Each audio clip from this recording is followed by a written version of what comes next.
Hello, sir. How may I help you today? One ticket to the Marvin Brothers movie, please. Ooh, the only movies we have left are in 3D. That's fine. I'll watch it in 3D. Perfect. That'll be $20. Here you go.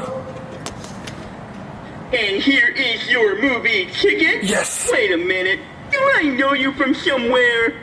No, this is my first time ever at this movie theater. Are you sure? Because you look really familiar. Well, maybe we went to high school together. What's your name? Marcus? Marcus! I remember you! You're the guy that passed me in front of all the cheerleaders and exposed my wiener. That was classic! It's a good thing I'm a shower and not a grower. Anyway, here's your movie ticket.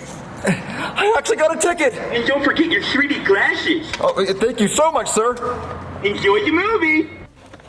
Oh man, I can't believe I actually made it into the Marvin Bros movie. Okay, I gotta put my 3D glasses on. Let me take this disguise off. Alright, let me put these glasses on. Enjoying the movie? About to.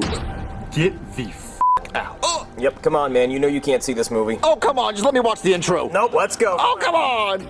Yo, where's Logan at? Oh, I think he's in the bathroom pooping. Pooping, everybody! Taking a big old stinky shit! Actually, I think he's banging in the family bathroom. Who is calling me? Shh! I'll hop off my pecker. The movie hasn't even started yet.